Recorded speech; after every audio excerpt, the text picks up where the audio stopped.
हरे कृष्णा, मैं गौरंग कृष्णदासी। आज हम भगवद गीता के श्लोक को देखेंगे, तीसरा अध्याय। और ये श्लोक है 28, 29 और 30। तो इसमें प्रभु श्री कृष्ण अर्जुन को क्या समझाते हैं, अर्जुन क्या समझते हैं, हम भी समझने का प्रयास करते हैं। 29 श्लोक। तत्त्ववितु महाभाव गुणकर्म वादयो गुणागुणेषु वर्तन्त इति मत्वा न सज्जते। 29 श्लोक।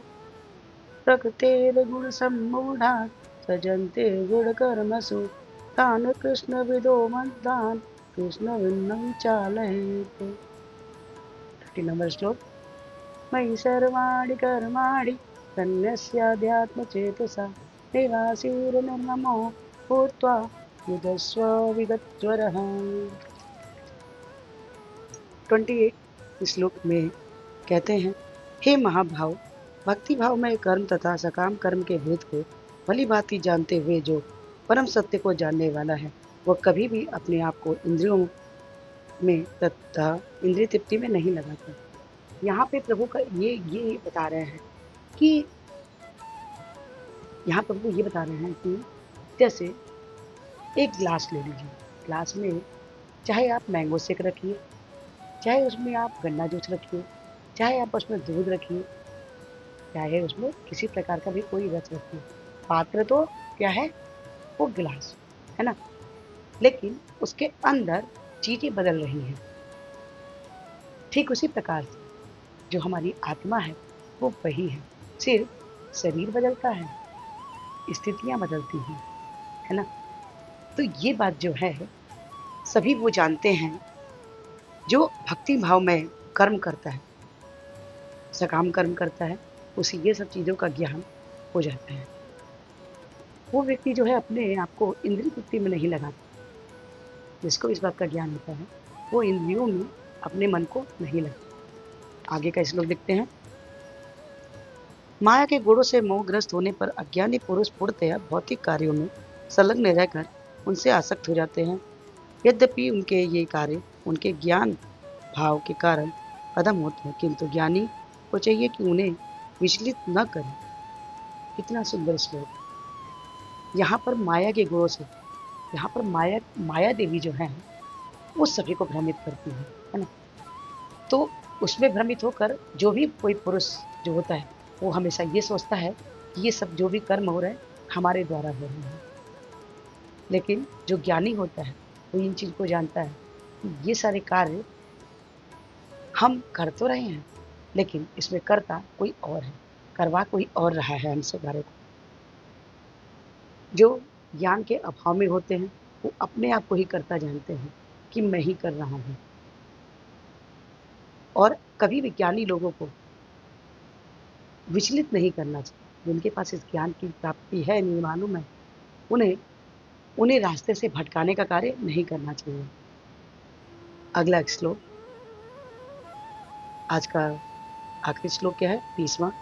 इसमें बोलते हैं, अतः हे अर्जुन, अपने सारे कार्यों को मुझ में समर्पित करके मेरे पूर्ण ज्ञान से युक्त होकर लाभ की आकांक्षा से रहित, स्वामित्व के किसी दावे के बिना तथा आलस्य के रहित होकर युद्ध करो। यहाँ पे प्रभु भगवान श्री कृष्ण अर्जुन को ये ज्ञान बार बार दे रहे हैं कि तुम मोह में न फंसो। अगर मोह में फंसोगे तो माया के अधीन होकर कार्य नहीं करना है। माया के अधीन होकर अगर हम कार्य करेंगे तो हमारी स्थिति गड़बड़ हो जाएगी।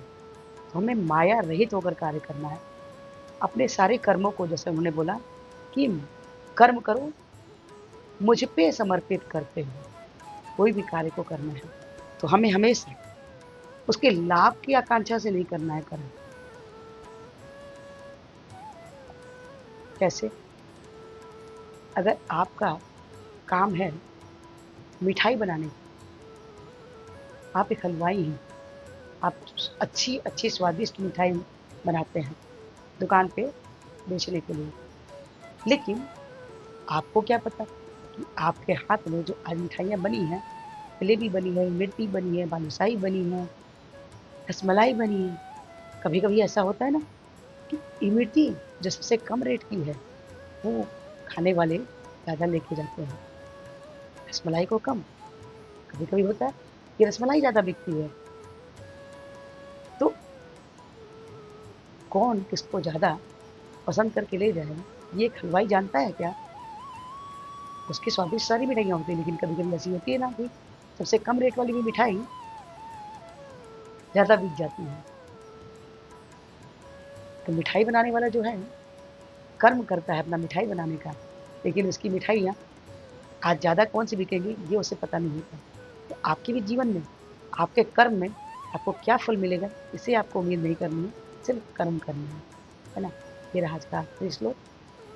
अगर आपको अच्छा लगा हो तो लाइक कीजिए, शेयर कीजिए, सब्सक्राइब कीजिए और इस वीडियो को निरंतर अपना कि हमारे प्रति शास्त्र प्रवाद में हरे कृष्ण नाम अपने बोले कुछ इस प्रकार से है। हरे कृष्ण कृष्ण कृष्ण हरे हरे राम हरे राम राम हरे हरे। तो हरे कृष्ण महान जपिए और कृष्ण के सबसे प्रिय भक्त बन जाइए। एक माला जपिए 6 2, 2 से 4, 4 से 6, 6 से 8, 8 से 16, जैसे 16 माला कहते हैं कृष्ण के हेतु पिता के पात्र बनते हैं। तो आज से हरे कृष्ण नाम जपिए और कृष्ण के हेतु पिता के पात्र बनिए। हरे कृष्ण, राधे